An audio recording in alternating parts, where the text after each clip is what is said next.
Saudi अरब की पुष्पनाही से कायम यमन की बैनुल-अक़वामी तौर पर तस्लीम शुदा हुकूमत ने जनूबी यमन के बड़े इलाकों पर दोबारा कंट्रोल हासिल कर लिया है। यमन में यूएई को शिकस्त हो चुकी है। अब सवाल ये नहीं कि जनूब किसके कंट्रोल में है, बल्कि असल सवाल ये है कि क्या यमन वाकई एक मुत्तहिदा रियासत के तौर पर दोबारा खड़ा हो सकता है। क्या जनूबी आवाम विफाकी या खुद मुख्तार निज़ाम को कबूल करेंगे? क्या होसी किसी ऐसे सियासी फ्रेमवर्क को मानेंगे जिसमें वो मुकम्मल इख्तियार ना रखते हों? और सबसे बढ़कर क्या बैरूनी ताकतें यमन को अपने इलाकाई खेल का मैदान बनाने के बजाय इसे अपने मुस्तकबिल का फैसला खुद करने देंगी? सदरन ट्रांजिशनल काउंसिल बरसों तक मुत्तहिदा अरब अमारात की हिमायत से जनूबी यमन में एक रियासत के अंदर रियासत बनाए बैठी थी।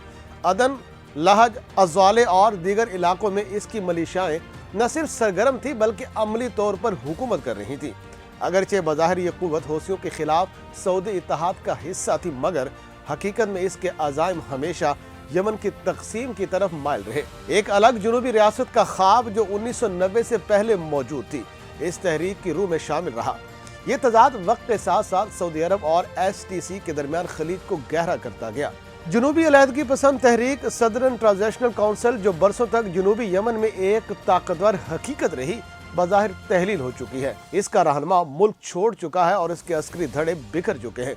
लेकिन यमन की तारीख गवाह है कि यहाँ कोई भी वाक़या इतना सादा नहीं जितना दिखाई देता है, और कोई भी फतह आखिरी नहीं होती। जब सदारती क़यादत काउंसिल के सरबराह रशादुल आलिमी ने ये ऐलान किया कि हिजर मौत और अल-मोहरा दोबारा रियासती कंट्रोल में आ चुके हैं, तो ये सिर्फ एक अस्करी बयान नहीं था बल्कि पूरे खित्ते के लिए एक सियासी पैगाम था। जनूबी यमन जो गुज़श्ता 10 बरस से मुख्तलिफ मलेशियाओं, कबायली ताकतों और बैरूनी असर व रसूख का मरकज बना हुआ था, पहली बार एक मरकजी अस्करी और सियासी अथॉरिटी के जेर असर आया। ये बात बज़ाहिर यमन के इत्तेहाद के हामियों के लिए उम्मीद की किरण है, मगर ज़मीनी हक़ाइक़ इस उम्मीद को मुसलसल आजमाइश में डाल रहे हैं। हिजर मौत और अल-मोहरा सिर्फ जुग़राफ़ियाई इलाके नहीं बल्कि यमन के मुआशी दिल की हैसियत रखते हैं। मुल्क के तकरीबन तमाम बड़े तेल के ज़खायर यही वाक़या हैं। बंदरगाहें, समुद्री रास्ते और खलीज ओमान तक रसाई इसी खित्ते से जुड़ी हुई है। यही वजह है कि सऊदी अरब इन इलाकों को अपनी कौमी सलामती के तनाजुर में देखता है। रियाज के लिए ये महज यमन का अंदरूनी मामला नहीं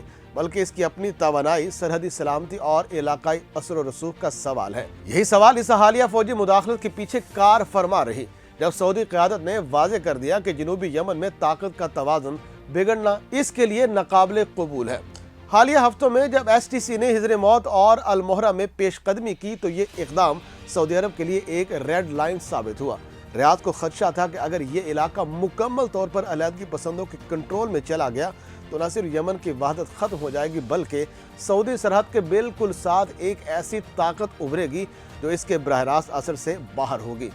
यही वो लम्हा था जब सऊदी फ़ज़ाई और ज़मीनी हिमायत के साथ सदारती क़यादत काउंसिल की फोर्सेज ने तेज़ रफ्तार कार्रवाई शुरू की और चंद ही दिनों में जनूबी नक्शा तब्दील हो गया। STC का अचानक तहलील होना बज़ाहिर हैरान कुन जरूर है, मगर नागुज़िर नहीं। इसके अंदरूनी इख्तलाफात, क़यादत की बाहमी कशमकश और इलाकाई हमायत में कमी ने इसे कमज़ोर कर दिया था। इसके सेक्रेटरी जनरल का ये कहना है कि तंजीम को इलाकाई अमन के लिए ख़त्म किया गया।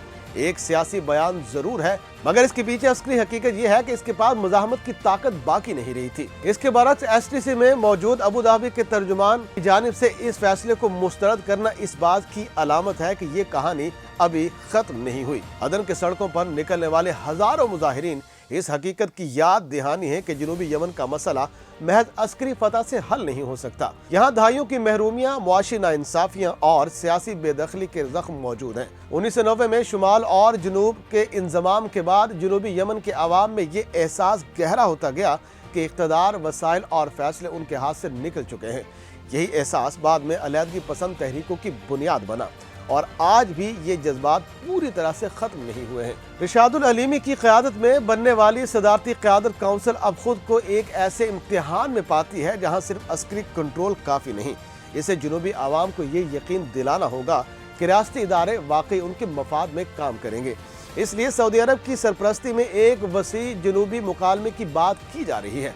جس میں خود مختاری، وفاقی نظام اور وسائل کی منصفانہ تقسیم جیسے نکات زیر بحث آئیں گے۔ سوال یہ ہے کہ کیا وعدے عملی شکل اختیار کریں گے یا ماضی کی طرح محض سیاسی نعروں تک محدود رہیں گے؟ ناظرین، دوسری طرف یمن کا اصل تنازع اب بھی شمال میں موجود ہے، جہاں حوثی تحریک دارالحکومت صنعا سمیت وسیع علاقوں پر قابض ہے۔ حوثیوں کے لیے جنوبی یمن میں ہونے والی یہ تبدیلی ایک براہ راست چیلنج ہے۔ صدارتی قیادت کونسل واضح کر چکی ہے کہ اگر سیاسی حل کی کوششیں ناکام ہوئیں تو اگلا مرحلہ عسکری بھی ہو سکتا ہے۔ ایک سپریم ملٹری کمیٹی کا قیام اس سمت کی نشاندہی کرتا ہے۔ اس کا مطلب یہ ہے کہ یمن کی جنگ کا مرکز ایک بار پھر جنوب سے شمال کی طرف منتقل ہو سکتا ہے، لیکن یہ راستہ آسان نہیں۔ حوثی نہ صرف عسکری طور پر مضبوط ہیں بلکہ انہوں نے برسوں میں ایک متوازی ریاستی ڈھانچہ بھی قائم کر رکھا ہے۔ وہ خود کو یمن کی واحد جائز قوت سمجھتے ہیں اور صدارتی کونسل کو سعودی عرب اور امریکی مفاد کا نمائندہ قرار دیتے ہیں، جبکہ دوسری جانب پی ایل سی حوثیوں کو ایران کا پراکسی کہہ کر مسترد کرتی ہے۔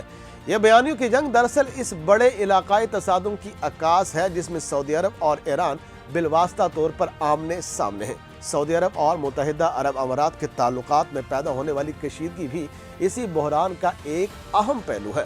برسوں تک دونوں ممالک یمن میں ایک ہی اتحاد کا حصہ رہے، مگر زمینی حقائق اور ترجیحات مختلف رہیں۔ ابوظہبی نے جنوبی یمن میں اپنے اثر و رسوخ کو مضبوط کیا، جبکہ ریاض متحدہ یمن کے تصور پر زور دیتا رہا۔ حالیہ واقعات میں جب سعودی عرب نے یو اے ای سے اپنی فورسز واپس بلانے کا مطالبہ کیا تو یہ واضح ہو گیا کہ یہ شراکت داری شدید دباؤ کا شکار ہے۔ امارات کی جانب سے یمن سے اپنی فورسز کے انخلاء کا اعلان اس بدلتے ہوئے منظرنامے کی علامت ہے۔ ناظرین، ان تمام پیش رفتوں کے بیچ عام یمنی عوام کا المیہ کہیں گم ہو جاتا ہے۔ ایک دہائی سے زائد عرصے کی جنگ نے ملک کو دنیا کے بدترین انسانی بحران میں دھکیل دیا ہے۔ لاکھوں افراد بے گھر ہیں، معیشت تباہ ہو چکی ہے اور بنیادی سہولیات ناپید ہیں۔ ہر نئی عسکری پیش قدمی کے ساتھ امید بنتی ہے کہ شاید امن قریب آ جائے، مگر ہر بار یہ امید مزید دور ہوتی دکھائی دیتی ہے۔ موجودہ حالات اس بات کی طرف اشارہ کرتے ہیں کہ یمن ایک نئے مرحلے میں داخل ہو چکا ہے۔ یہ مرحلہ بظاہر نظم و ضبط اور مرکزیت کی طرف بڑھتا دکھائی دیتا ہے، مگر اس کے نیچے اختلافات، شکوک اور پرانے زخم موجود ہیں۔ اگر سیاسی مفاہمت نے حقیقی شکل اختیار نہ کی تو یہ خاموشی محض ایک واقعہ ثابت ہو سکتی ہے، طوفان سے پہلے کا سکون۔ یمن کی تاریخ ہمیں یہی سکھاتی ہے کہ یہاں بندوقیں خاموش ہو سکتی ہیں، مگر مسئلے اس وقت تک زندہ رہتے ہیں جب تک انصاف، شمولیت اور خود مختاری کے سوالات کا حل نکل نہ آئے۔ آج جنوبی یمن میں سعودی حمایت یافتہ حکومت کی واپسی ایک حقیقت ہے، مگر یہ حقیقت مستقبل کے یمن کی ضمانت نہیں، بلکہ ایک نئے اور مشکل سفر کا آغاز ہے۔